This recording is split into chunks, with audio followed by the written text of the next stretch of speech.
kabantay, meron po tayong ano dito. Kat-kat. Ito po. Buwan-buwan kung tawagin. Kat-kat. Buwan-buwan. Buwan-buwan. Kat-kat. Buwan-buwan. Buwan-buwan. Kat-kat. Tsaka po may tilapia at may dalawang bangos. So ito pong kat-kat mga kabantay. Ang ano dito para po hindi siya matinik na ibig sabihin hindi po siya mapipino yung tinik. Huwag niyo na po siyang gigilitan kung ano man nung luto gagawin nyo. Yan, di ba? Sa akin po kasi paksiw. Ayan, papaksiw po natin to. Kat-kat. Ayan. Nugasan ko na po ito ng 3 beses. Ayan, meron pa lang ano, meron pang matirang dito. Yung may lupa-lupa pa kaya to Yung beses ko na po hinugasan to sa ano, sa tubig ilog, tubig ano, dagat. So ito po ay papaksiw natin. Ayan, pabukayin natin yung ano, baka may natira-tira pang ano dyan.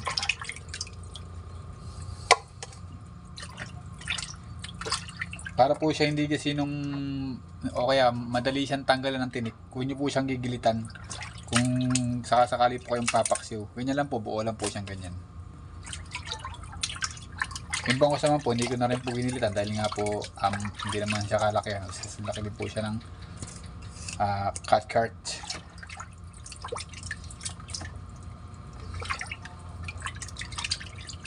Sa ganito po kasing cat-cat na klase ay hindi na po ako nagigilit. Kasi po pagka po siya nilagyan ng gilit, na puputol po yung mga tinik-tinik niya at saka na lumiliit pa ho, kaya napakahirap pang lalong kainin.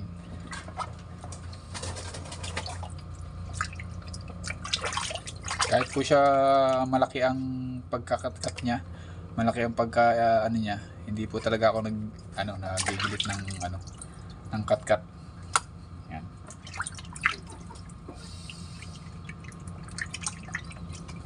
So lutuin lang po natin ito sa paksiw, pero masarap po dito lagat. Ang isa pong masarap dito ay papalusutin po para din pong bidbid, papalusutin po natin sa katawan. Tapos saka po natin siya ilalagat o kaya naman po ay giniling, pagiling, style giniling po, yung ganun po magiging style niya. Siguro soon magluto tayo ng ganyan, style giniling, gagawa po tayo niyan. Yan.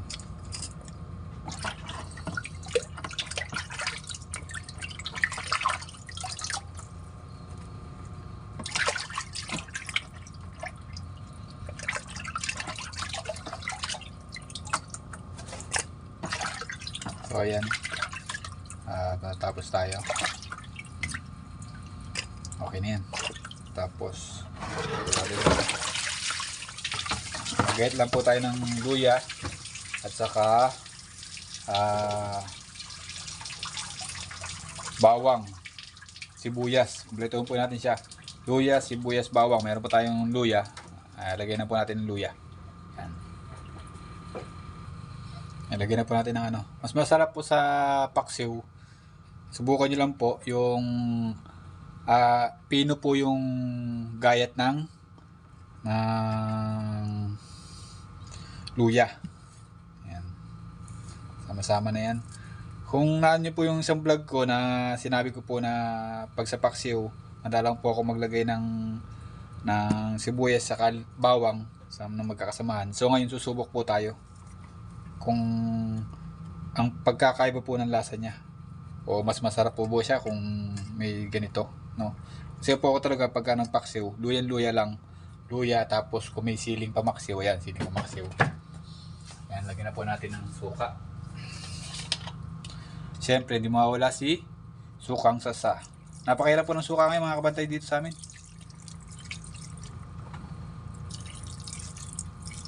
Ayan.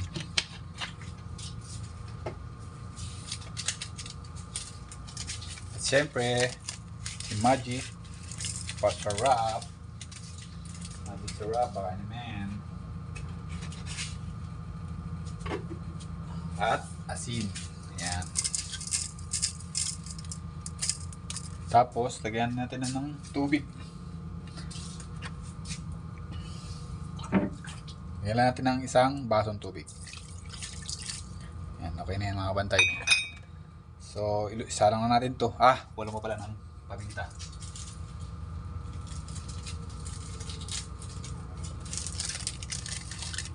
Paminta.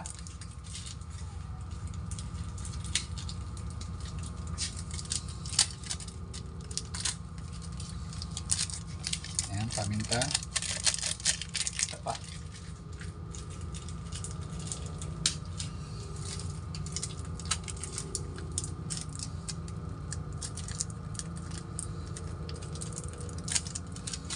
Paminta. Ayan. So, lutuin na natin. Tara. Ayan. Buksan natin kalan. Okay. Tapos, takpan natin.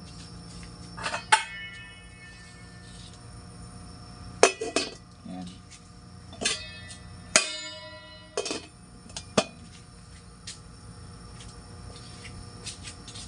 Kailan po natin siyang kumulo mga kabantay.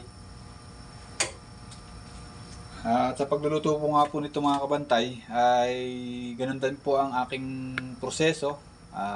Pakuluan ko lang po siya ng pagkulo, 2 kulo, tapos hinaan natin yung apoy para siyang iniinin. At lagyan din po natin siya ng, bakit may langgam? Ng mantika pagka yung po siya ay yung kasarapan na yung kanyang sabaw, para po yung kanyang mga pampalasa ay magsama-sama. Mas masarap po kasi pagka yung nilalagyan natin ng mantika. Yung po mga kabantay. Yan. Mamaya po, abang lang po kayo. So ayan na po mga kabantay, kulo na. Tingnan natin. Tcharan! Yan, di ba kumukulo. Tapos, ang gagawin po natin dyan ay siyempre, hinalang po natin ng mahina ang ating apoy para manuot ng gusto yung suka at saka yung sangkap sa ating laman ng isda. Tapos, buusan po natin siya ng mantika hanggang pinainin po natin.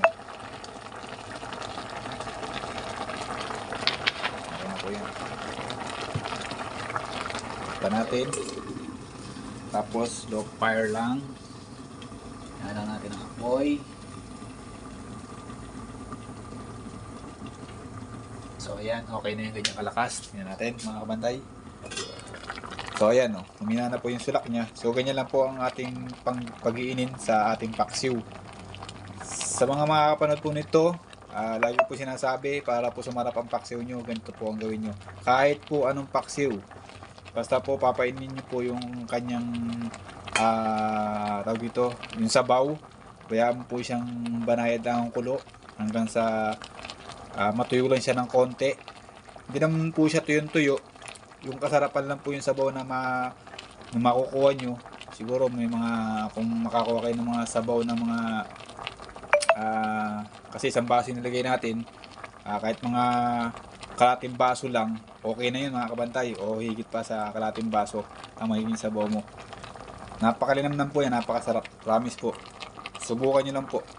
Sa mga makapanood po nito na ganito pong paksiw, kung nakita nyo po buo, yung cut ay talaga pong ganyan pong style ng pagluluto, para po kung siya kukunin, hindi siya gasinong masama yung tinik. Kasi po pagka yung may gilit po siya mga kabantay, gigilit-gilitan po natin, mapuputol po yung mga tinik niya. So meron pong maliit, meron malaki na tinik, kaya baka pumakain natin yun. Kung wala po siyang gilit, ganyan lang po ang style ng pagkapaksiw niya. Pag kinuha nyo po siya, makikita nyo agad yung kanyang tinik. Yan po ang pinaka isa pang sekreto sa pagluluto po ng paksiw na kat-kat, para po pag kinuha nyo po yung laman, kita nyo na agad tinik. Wala po siyang maliit na tinik, wala po siyang putol-putol na tinik na masasama dun sa laman. Makukuha nyo po ng maganda. Yan po. Kaya sa mga nagluluto po ng mga matitinik na isda, lalo po ganito ang para din po siyang tamban ng mga kabantay ang pagkatinik niya. Kaya kailangan po hindi na siya gigilitan para yung tinik niya hindi na magkaputol-putol. Yan. Yun lang po ang sikreto ng pagluluto ng paksiw sa katkat. Yan, takpan na po natin. At painin lang po natin yan. Siguro po mga 20 minutos. Ayan, o 30 minutes para po yung tawag ito, yung sangkap ng kanyang paksiw ay sumama ng gusto o manuot ng gusto dun sa laman ng sa laman ng katkat. Yan po. So ito na po, tingnan po natin kung luto na. Yun. Okay na po itong ganito sabaw mga kabantay. Ayan. Siguro po mga kalating baso na rin sabaw nito. Ayan. Kain na tayo. Let's eating time. Napakasarap po yung paksiw na katkat. Tara, let's go na po. Kain tayo. At alas 7 na ng mahigit ng gabi.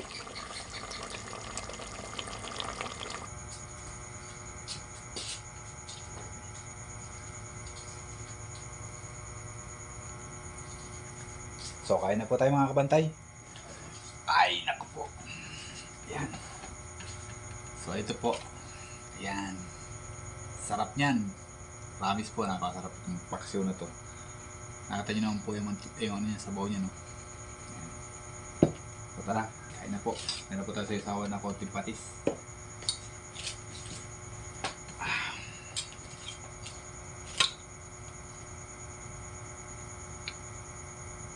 Nagugas na po tayo ng kamay.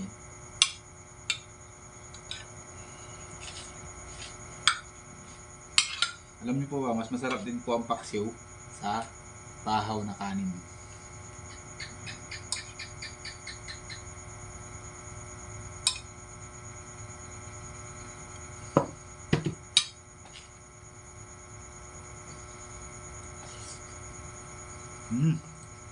Sarap.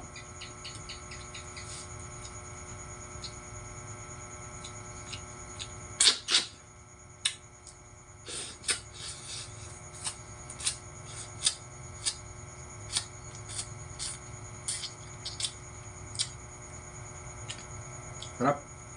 Lasang-lasa po yung niya. Yung matarikado niya. Sarap. Ang sarap.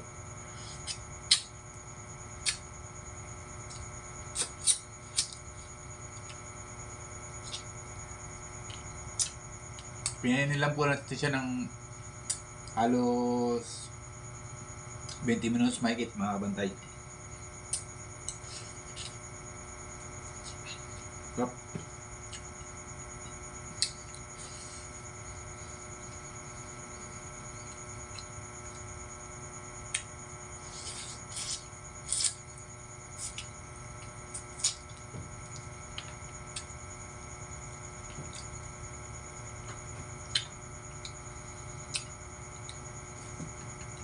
Mas lalo po sasarap ito mga kabantay.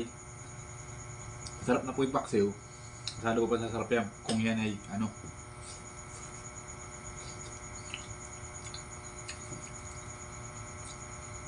Lagyan po natin ng gata. Ayan, sarapan nyo.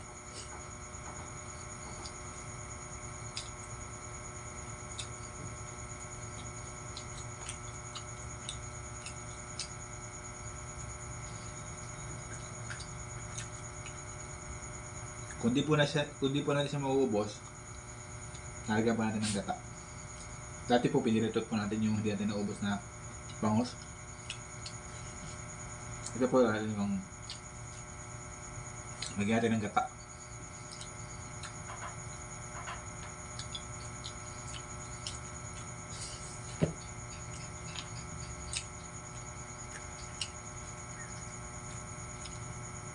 Sarap.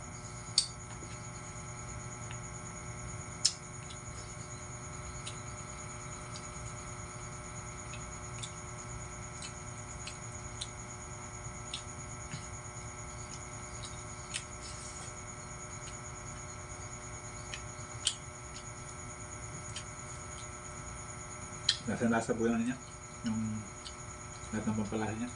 Sarap.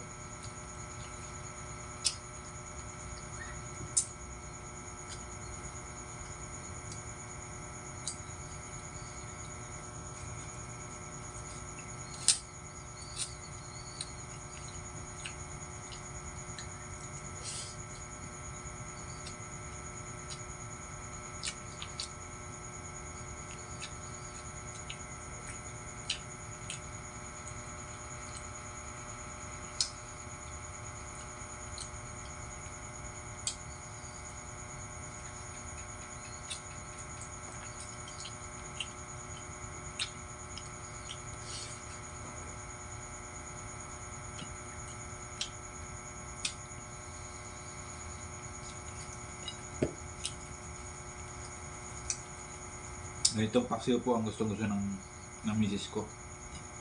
Tsaka ng mga anak ko. Ganito luto.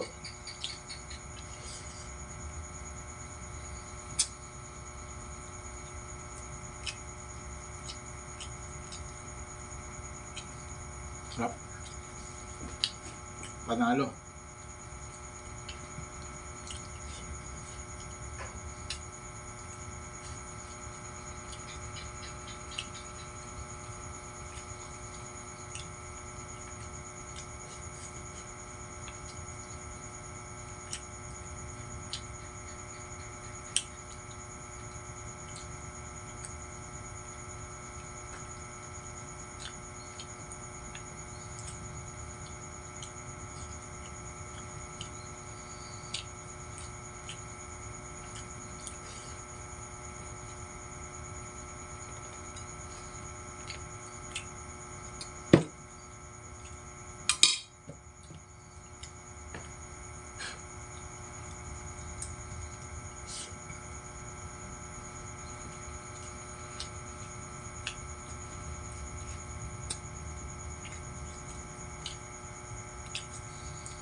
Sarap po mga kontra. Subukan nyo pong magluto na ito. Paksiw na cut-cut. Buwan-buwan kung tawagin. Yan. Sarap po talaga.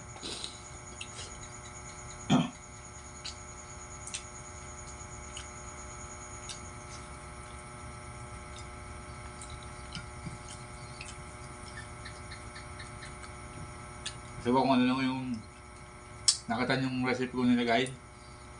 Sundin niya po, napakasarap. Agad